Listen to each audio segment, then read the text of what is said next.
Follow the money. That's what I always say. You always follow the money. Yeah. This is Follow the Money with Mitch Moss and Pauly Howard on VSiN. Welcome in. It is Follow the Money here on VSiN, the Sports Betting Network. Mitch Moss, Pauly Howard. We're live in downtown Las Vegas from the Circa Resort and Casino. Busy week here. The Crown Championship is going on. A lot of college basketball dignitaries in town for it, including our next guest. He was a sensational college basketball coach. 4 different teams of the Sweet 16. Final Four's in there as well. Lon Kruger joins the program. Good to see you again. How are you? Doing great. Appreciate the opportunity. Okay, so we'll get into the Crown coming up here in a second. We just played a clip from Jim Nantz talking about how, and he was like, hey, college basketball might be dead in like 15 years. But the current state of it right now, compared to when you were thriving and rocking and rolling with all these different programs in college basketball, are you glad that you're out of it?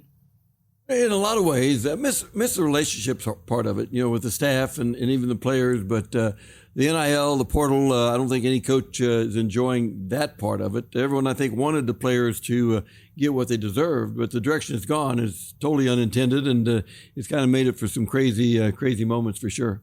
We talked about this. Some players are transferring for a third, maybe even a fourth time already. Can we get it in the fine print for, and I get it, coaches are leaving all around too. So a player can transfer once and then maybe twice if the coach leaves again. Is that a fair amount of time, or should they be able to transfer every single year? Well, I think anyone would prefer getting to know players better, fans, coaches, have those relationships. Today you wonder, 10 years from now, alumni weekend, where are they going? Many of them don't have a base, even a place to go back to. When you spend 1 year and then leave, you're probably not going to go back there. So it's different for sure. I don't know that we'll ever get it back in the bottle, but I think we're just moving in such a different direction. There's not even any comparison. It's just going to be a new world out there. Can't even imagine what even 2 years from now it's going to look like. Yeah, well said. How about this tournament here, and the game's on Fox tomorrow, the first game with Boise State. What do you think of this team that they struggle from three, and a good team, but they take so many of them from three? Shoot 31%, but it's bombs away with the Broncos. Yeah, they've got a really good team, and their team's here pretty much intact with Degenhart and Cardenas, 2 great leaders. I mean, they've got they're just deep club. They've got a lot of guys that come off the bench and do a great job. Leon does a great job on the sidelines.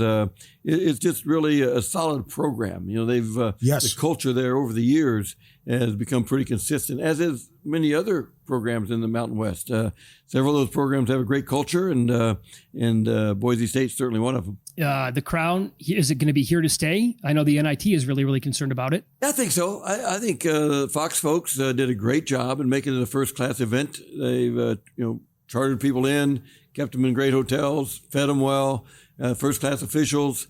Everything, every comment from the players and the coaches and the fans is all positive. They're excited about it, and I would think this is an inaugural year, and I think it'll only grow from here. Totally agree. Yep. First game at 10:30 tomorrow Pacific. Boise, Nebraska, followed by UCF and Villanova. How about the Villanova situation here, where you have the interim and they're playing hard for Nardi? You got the bath afterwards, the shower after they won the first game and then beat USC. What do you think that's like, that where you have the interim coach and playing hard for the guy here? Oh, it's been great. Teams are playing really hard. The thing that stood out most, I think, watching the games from Monday on, how hard the teams are playing. People kind of wondered, it's 2 or 3 weeks after they last played, and how would they perceive it? Yeah, has it been rust? But they got rid of it right away. Yeah.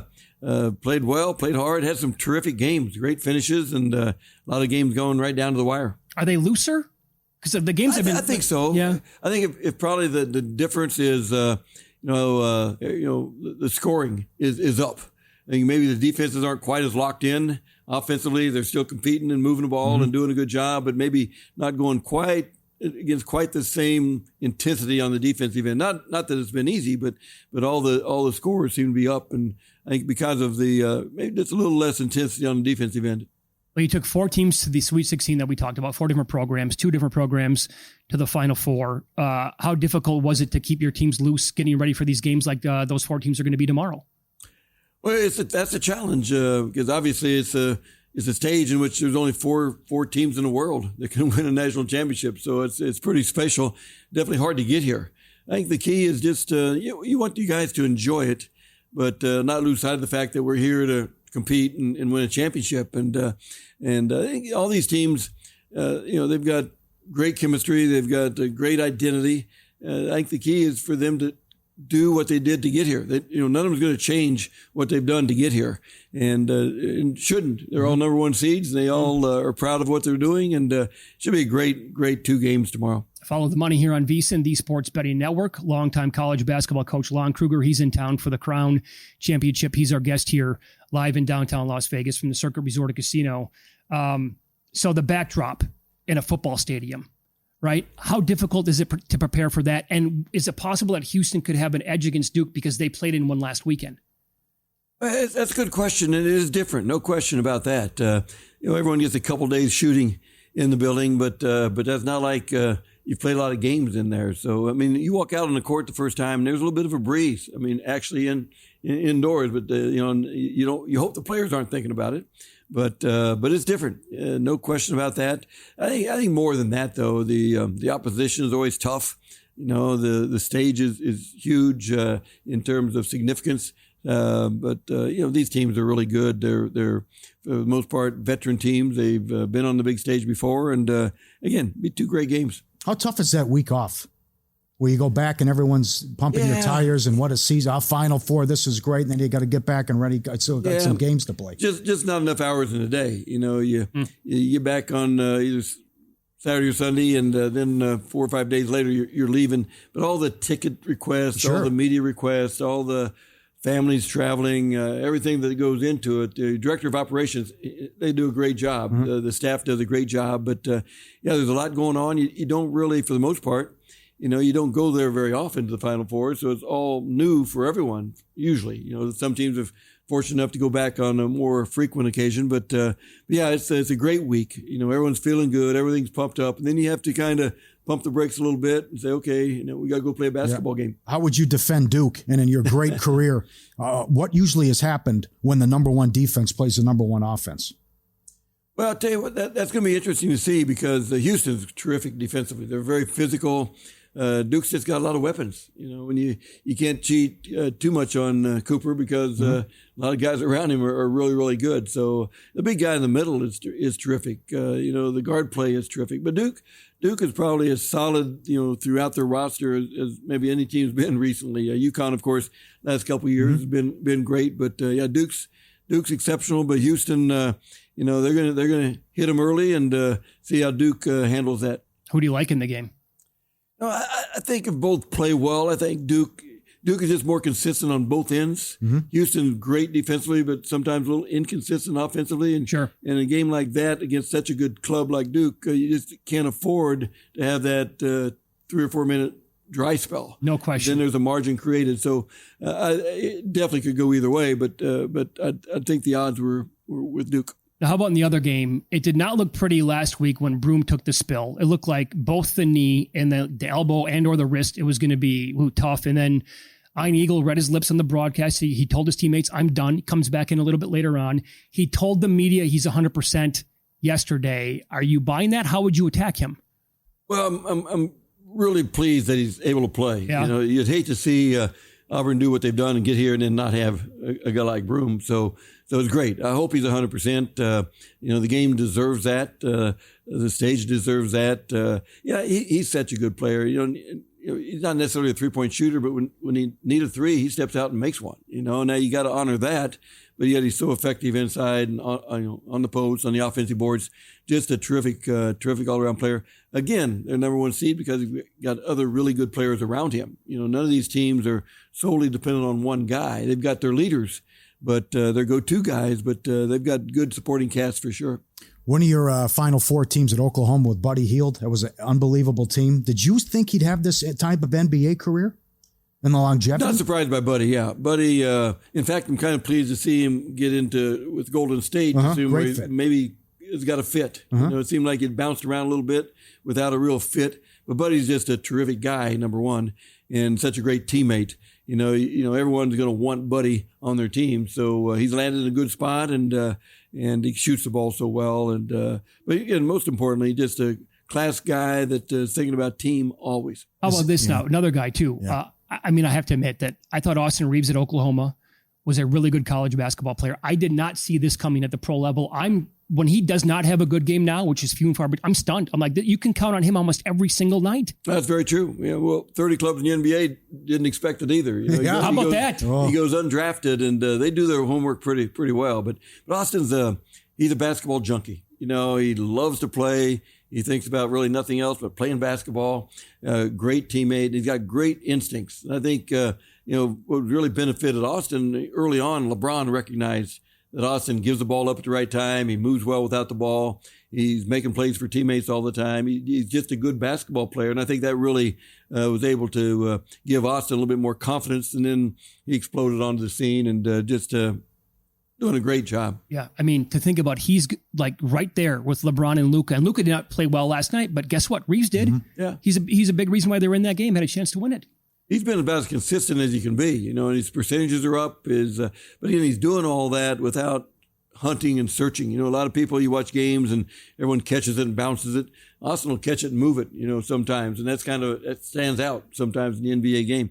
But Austin, he's got a great feel for the game, and great to see him doing so well. Yeah. Only like 30 seconds left here. And you've been in Las Vegas for, many years, obviously, coach here at UNLV. The MGM Grand Garden Arena, for people maybe in town tomorrow, maybe want to go to the game. It's a great venue to watch college hoops. Very, very good venue. The lights are good. The sound system's good. The fans are into it. We had really, good crowds for a first-year event. I think tomorrow we'll have 2 games in the afternoon. Really good crowds. Very good. Thanks, Lon. We appreciate that. Thank you. My pleasure. Thanks, Coach.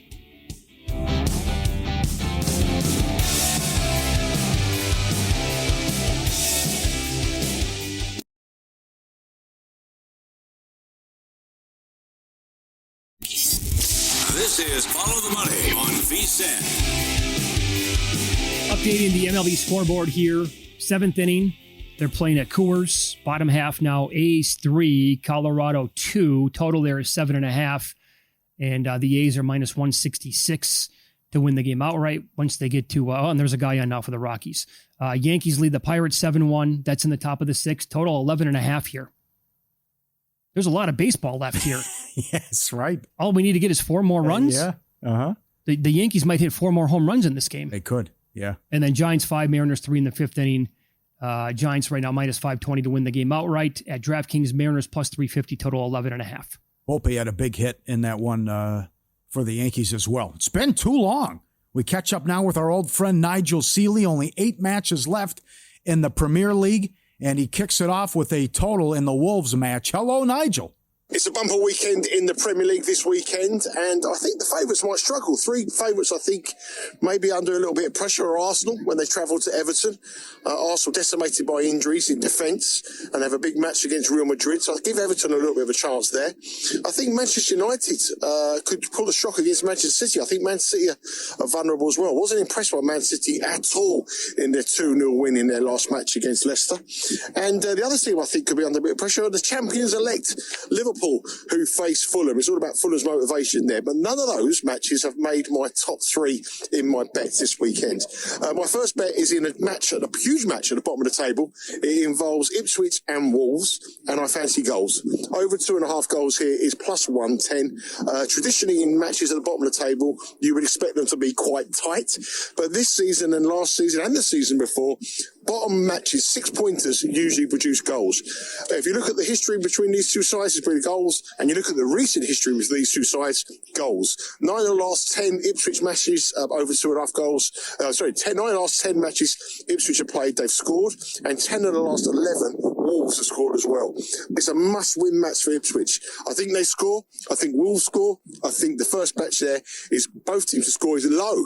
It's about minus 136, I think. So if both teams to score is minus 136, over 2.5 is plus 110. That's where I'm going in that first match at the bottom of the table. I'm going for over 2.5 goals in the match at the bottom between Ipswich and Wolves. My second bet You may think this is a bit of a crazy one, but I really give West Ham a chance against Bournemouth. Bournemouth were dead on their feet last week in the FA Cup quarter-final defeat up against Manchester City, and in midweek they lost 2-1 at home to Ipswich. They haven't won in their last 6 matches, and all the early form we saw from Bournemouth has gone out the window.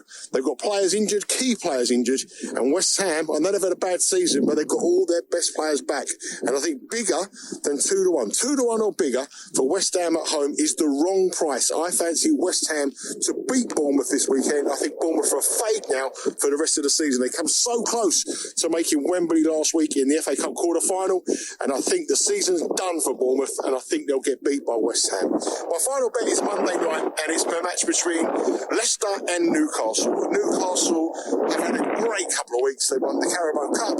They won last week against Brentford, midweek against Brentford, and they're playing a Leicester side who are relegated. They're finished. Ruud van Nistelrooy knows his job is done there. They're not scoring goals.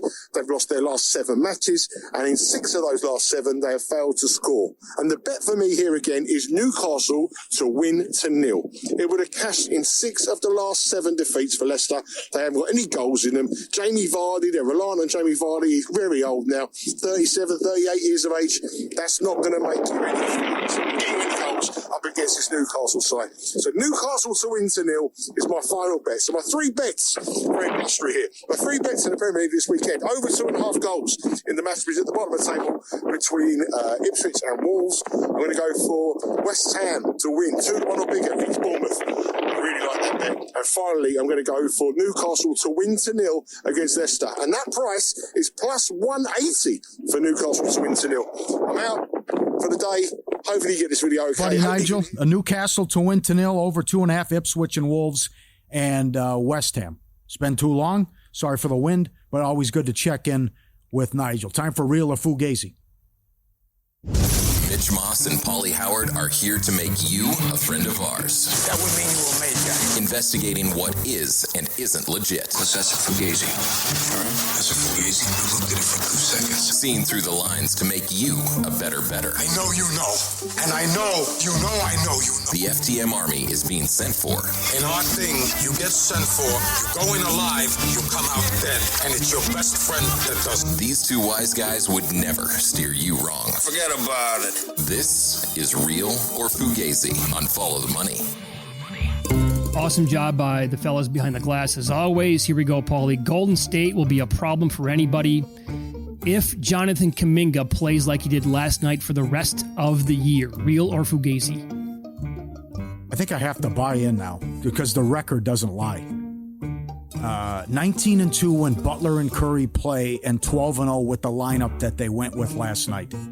So as much as I love this OKC team and number 1 in point differential in history, I still have to think with the big game ability and the experience with Golden State, I'm going to have to say that's real. And OKC's inexperience in big games. I've been reluctant and late to buy in.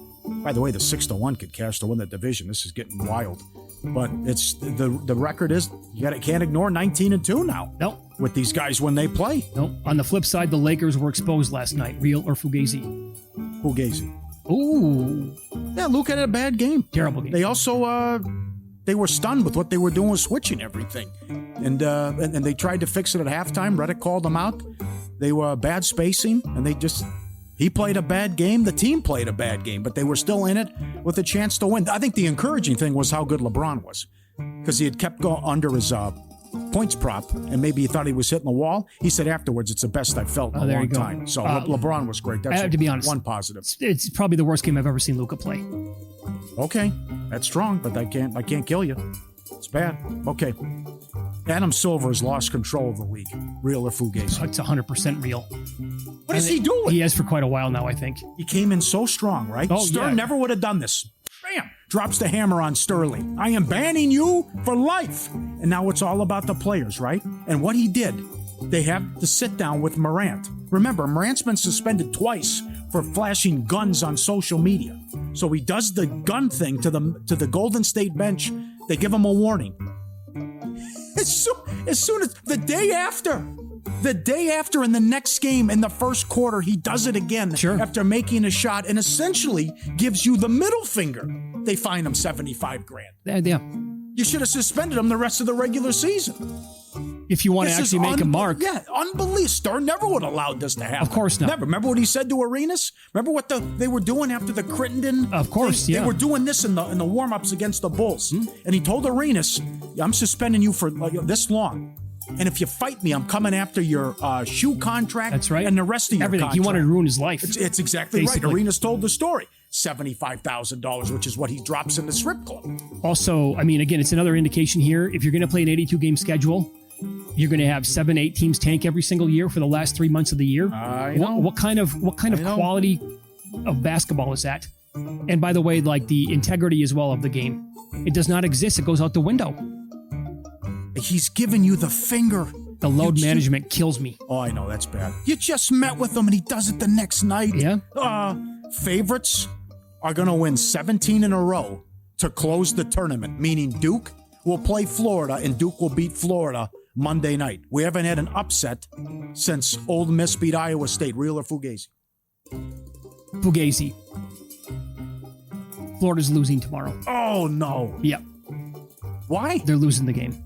Just don't like how they're playing? Well, it's a combination. Also, Or we're due for an upset. the number here, again, Okay, they were right. catching 10.5. Was the power rating wrong on Florida back when they played? Of course.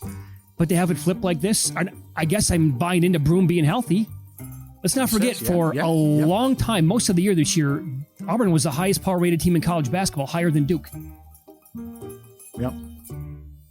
The Reds need to have a team meeting already. Real or Fugazi? Haven't they already? I would, as soon as after what happened yesterday, I would say, let me say this. The Reds need to have a team meeting called by someone who's not a pitcher Yes. already. Real or Fugazi? Real? How do you even walk out of there with your heads high? How is every player now walking, staring at the ground in their shoes out of the stadium? You're going to be embarrassed. Of course. How do you look at your teammates that are pitchers and we lose 3 in a row, 1-0? Can't score for that long. Oh, I mean, to begin the season here. 1960, last time it happened. Ugh, yeah. I know. The Dodgers are great for baseball. Real or Fugazi? 100% real. Absolutely. How about Harper today? It's loser talk to whine about the Dodgers. He's right. I like that as they get ready to play them tonight. Yeah. If you want to complain, complain about the other billionaire owners in baseball who do not spend any money on their teams whatsoever. They're bad for baseball, not the Dodgers. So. Good job. I couldn't believe that. I couldn't believe what I was watching last night in the first game. He does it immediately after they just had a meeting and warned him. I know. He did the same thing. And okay, 75,000. Oh, now you're really in trouble. Oh, Silver, come on. X's and O's coming up next. Jimmy Jackson, former college basketball great, dynamite analyst on the program. Houston has the number 1 defense, Duke the number 1 offense. How does this thing play out?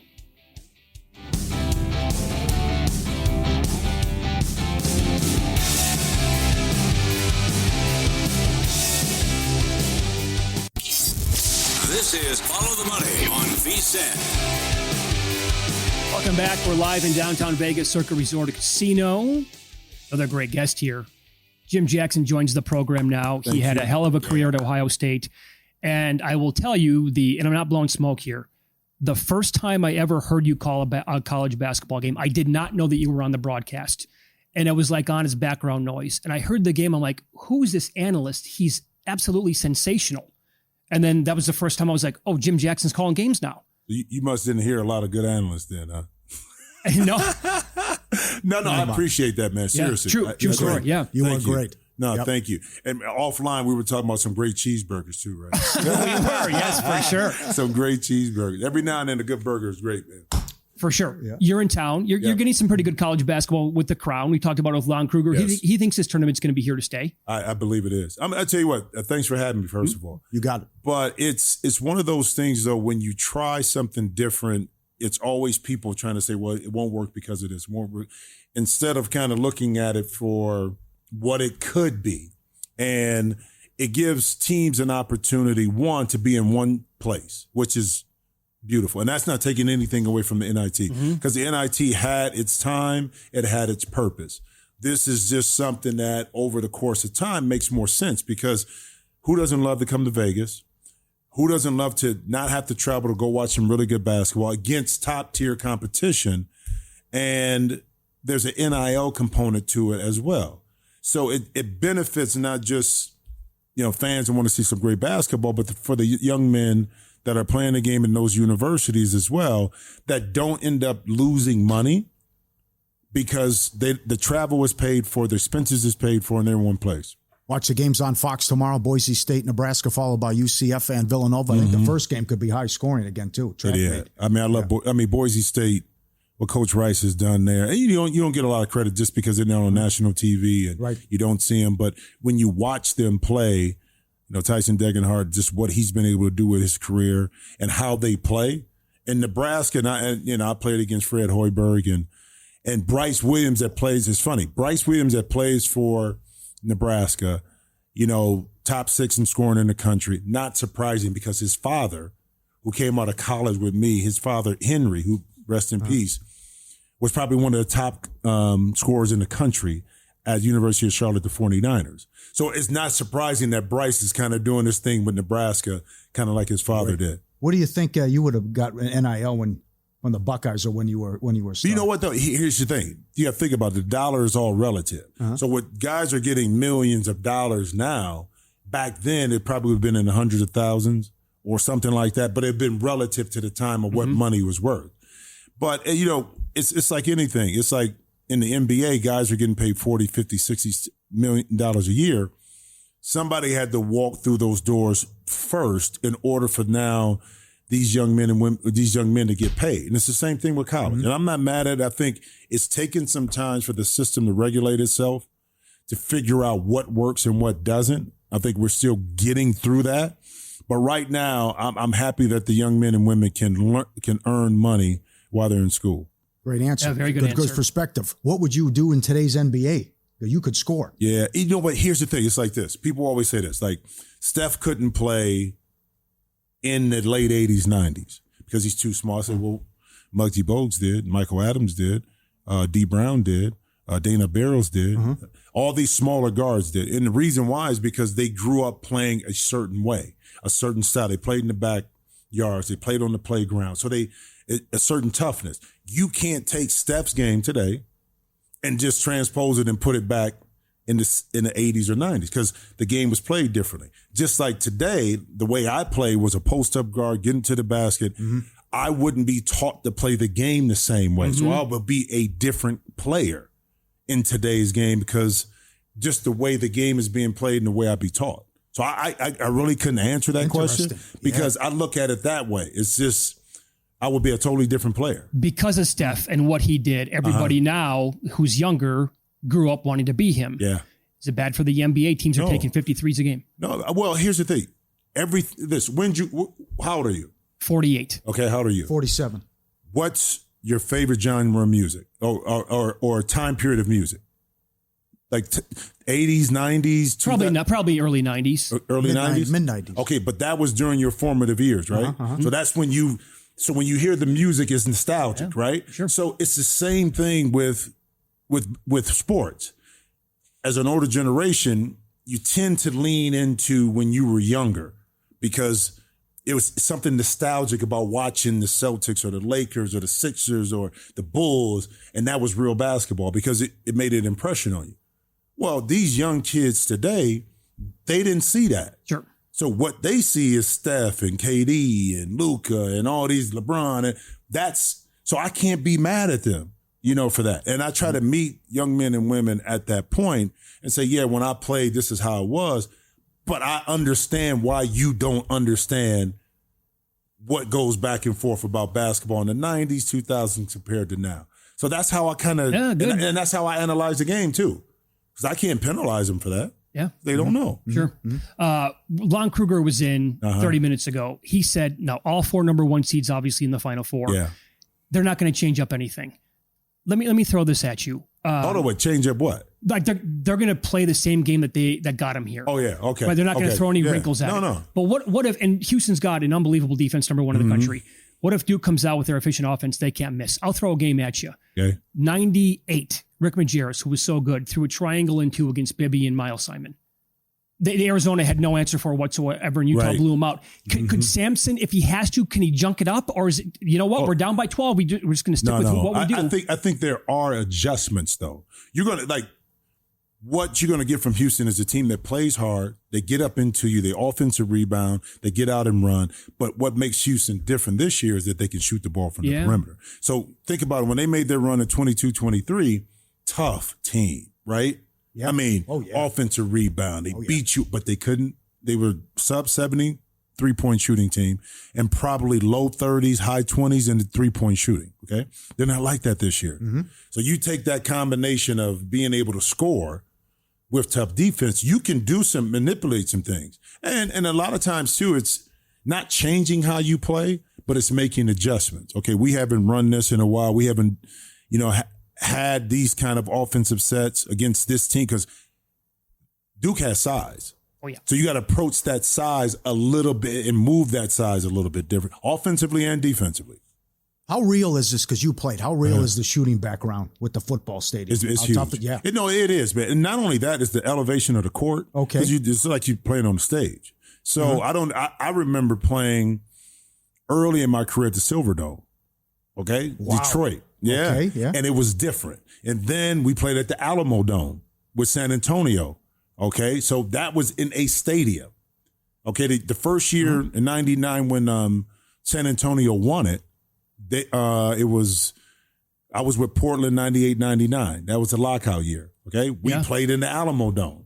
So it is some truth to that because visually you're used to stands behind the backboard. But as you play, you kind of get adjusted to it a little bit more, the depth of shooting. And you get adjusted to it. But at the beginning, it's totally different. So is there any way, because Houston played in a football stadium last weekend, is there any way they have the early edge in that game against Duke? Yeah, it is. It is from all because of depth perception. Now, if you're shooting layups and getting dunks, it don't matter. Sure. Okay. Okay. So if you're able to dominate that way, then the shooting is not as effective. But Duke is such a versatile. Tell you something about Duke. Duke is such a versatile team, and I had them in New Jersey. I had the opportunity to call their game at Madison Square Garden against Illinois. They're 6'5" and up. When they bring in their 2 or 3 subs off the bench, guess what? They're 6'5" and up. This is a big team. And with Malawach and with Knipple and with Cooper Flagg, yes, they're freshmen. But with Tyrese Proctor and also Sion James, they're older in the backcourt. So they got a good balance. You know what I mean? That's what makes them tough. Don't discount Florida, though. No. Can they beat Duke? No. Well, first of all, anybody can get beat in the Final Four. Yeah. Anybody, because here's the thing about it. Like my junior year, we beat Michigan twice.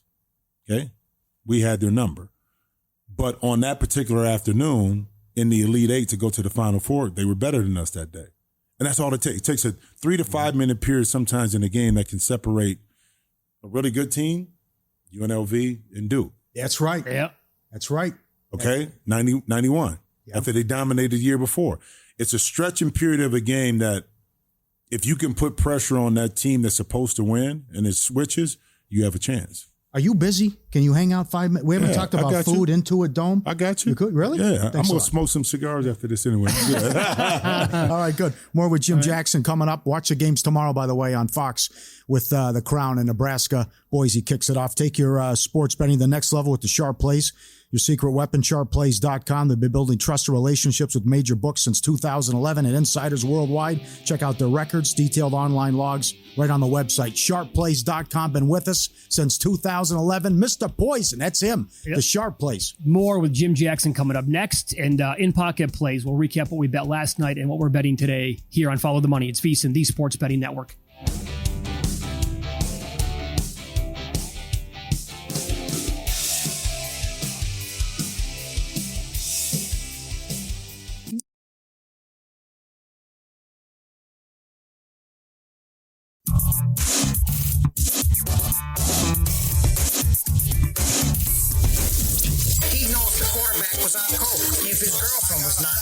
These games are a burial, a blowout, a human lock. You can bet your children's unborn children on these games. I was so good that whenever I bet, I could change the odds for every bookmaker in the country.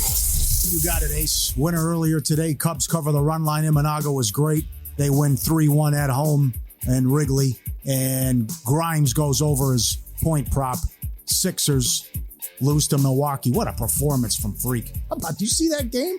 He had 35, 17, and 20. He's a different animal. Oh, he is. No, seriously. And where he's come from, like, when he came in. Skinny. Yeah, right. Grimes goes over 23.5 points, goes to 24, had 2 winners.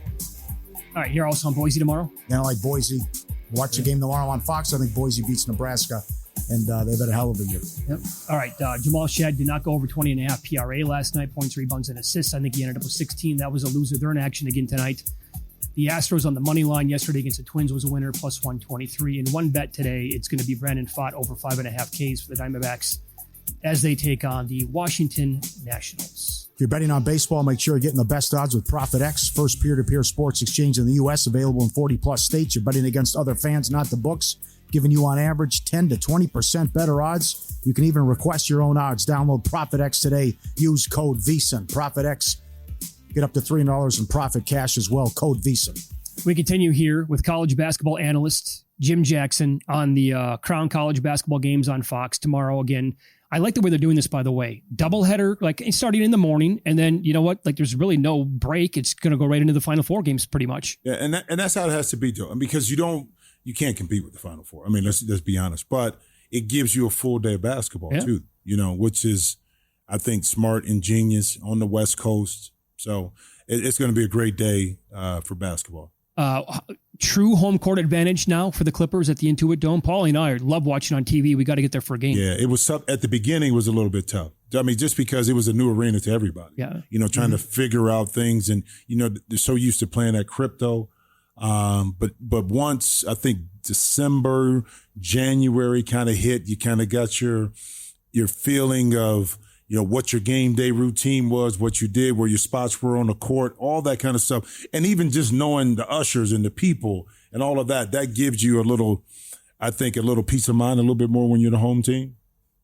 So I love it, man. It's a beautiful arena. You got to check it out. Plus, like the wall, I mean, what a great idea that was. Yeah, it was. And it reminds you, and a lot of players early on said it felt like they were in college. Because rarely do you see in the NBA consistent cheering and people standing. But the wall gives you that because it's located opposite the Clippers bench, but right by the visiting team bench, and it's more vertical instead of kind of flat line like that. So when it's loud, and guys are and the fans are cheering, it feels a little bit like college. We've been talking about this for a couple of weeks at least. The second best team in the Western Conference behind OKC is who? That's up in the air, bro. I mean, seriously, because again, I'm going to say my Clippers, when healthy, are really good. They are, okay, but here's the thing. It's like we know Denver. Every team has something there that they're lacking, okay?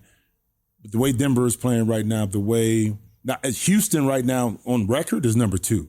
But I don't think from a playoff perspective, they're as much of a threat because offensively they have some challenges. I think the Lakers with the right matchup could be dangerous. I think the Clippers with the right matchup can be dangerous. Memphis is starting to slide backwards, who we thought. Minnesota, if they get it together, can be really good and dangerous in the playoffs. So I still think it's kind of up in the air who's that second best team, but I would lean heavily, well, not heavily, but a little bit more towards if they're healthy and right, the Lakers are tough. Just because you have LeBron and you have Luka. Right. Yeah. Right. Are you buying the Cavs? Can the Cavs go? Yeah? I buy the Cavs. I mean, just from dangerous offensively. I'm going to tell you why. Okay. Yeah. It's more than that. It's that last year was a lot of talk about will Donovan Mitchell sign back? All those contracts and everything are taken care of. Everybody's taken care of. Another year of maturity, a different philosophy, and that's not taking anything from J.B. Bickerstaff, just a different philosophy. Guys have matured, a different role for Evan Mobley, and everybody's at peace. They know they're going to be there. So you add that to a high level of talent, you have what the Cavs have right now. A tough contender to Boston in the East, man. Yeah, they can score, no doubt about it. Here's why I like the Celtics on a 7-game series. Oh, they're obviously the champs and they have so much talent. They crush teams on the road. What they're doing this year on the road is unprecedented. It is, man. But I think people take for granted how good, because they look at the roster and say, well, you're supposed to win because of the names there. But Peyton Pritchard is not a household name. Or Derek Jones Derek White is not a household name. Luke Cornett is not a household name. Sam Hauser is not a household name. But the pieces fit. They have size. They have athleticism. They can all shoot the ball. They have three-point threat, and that's what makes Boston so tough. And they have a mindset that they play together, and everybody understands their role, and that's why they're so tough. Did you have a favorite city when you played in the or a favorite team also that you played? Well, favorite team. I mean, I always say I began to love the game again when I was in Sacramento, and that was the year 2002, 2003, with Vlade, with Chris Webber, Doug Christie, Mike Bibby, Bobby Jackson. It was Scott Pollard. It was Damon Jones. It was Mateen Cleaves. It was Keon Clark. It was loaded. But it was a team. We did things together. We hung out together. I had Mike Bibby on my podcast the other day, just talking about how rare it is in the NBA that collectively the group all is together, hanging out, doing stuff, and that's what it was in Sacramento at that time. When you get that, does that also translate onto the court almost every time? Big time. I mean, because it's a level of trust. And more importantly, because of those friendships and because of that trust, you don't want to let your teammate down. Okay? And that more importantly, that's more important than anything else, because you have a level of respect for your teammate based on that deep friendship. And you can tell on teams where they're not as close. You can tell in the play. Body language, right? Okay. Yeah. Mm-hmm. Yep. Hey, we were talking about nostalgia earlier, and like whatever decade you grew up in, that's going to be close to your heart, music, whatever else. So you played in the early 90s. The best college basketball team that you've ever watched would be what NLB.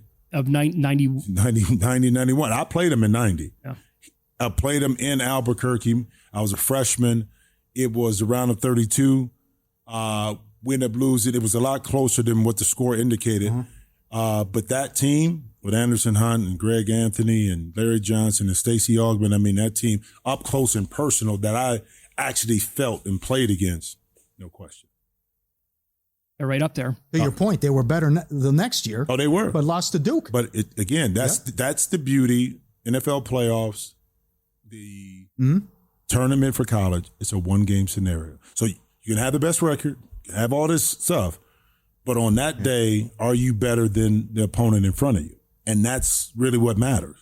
Your son played for Wisconsin 10, 11 years ago when they were making their Final Four runs in a national title run, and they had Duke down by 9 in the second half.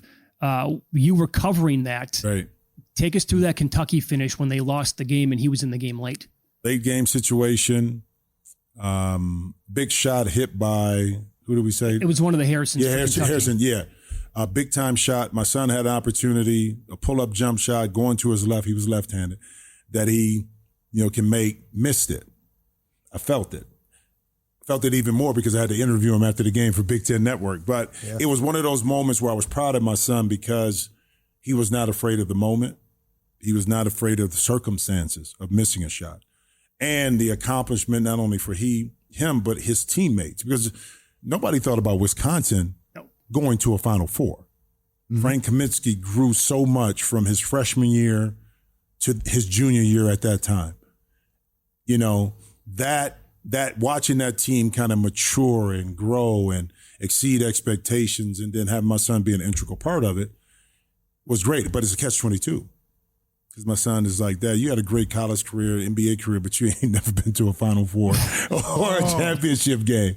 So he holds that over me. Wow. That's okay. Sure. Good for him, I guess. And you had to interview him as soon as the game ended on Big Ten Network, and he missed the shot. Yeah. It wasn't, it was after they did their interviews, but it was in the post-game interviews outside the locker room afterwards. All right. You're a big food guy, too. Yeah. Pizza. Yeah, big pizza guy. How was Piero's before we get to pizza? Come on, man. The bet, yeah. Never Shot fails. Casino. Never fails, man. Money. Best pizza where? Italy. Well, you asked. You didn't say, Italy. You asked me the best. That's the best. Nothing in the States comes close. No, and nothing, because the ingredients is gluten-free. You go there, you go to Italy, you can eat pizza and pasta all day. Don't worry about it. Sure. Yeah. The thin crust, you don't put all the stuff on it. You know what I mean? It's like the fresh. margarita pizzas, fresh. I have 2 a day. I'm like, yeah, I'm all in. And you walk it off. Walk it right off. Yeah, sure. Have a couple espresso martinis, a couple cigars, and I'm good to go. All right. Awesome. That was great. You're great. We'll watch you this weekend. You're a great analyst and you're a hell of a player. All right, don't turn down the volume now. No, never. All Thanks, right. Jim. We appreciate that. Man. Thank there you go. Jim Jackson's going to be calling the Crown tomorrow. Again, couple games going on in the morning as well on Fox. Stay tuned. VSiN Primetime coming up next for the next 4 hours. Good luck with your bets this weekend. We'll see you Monday.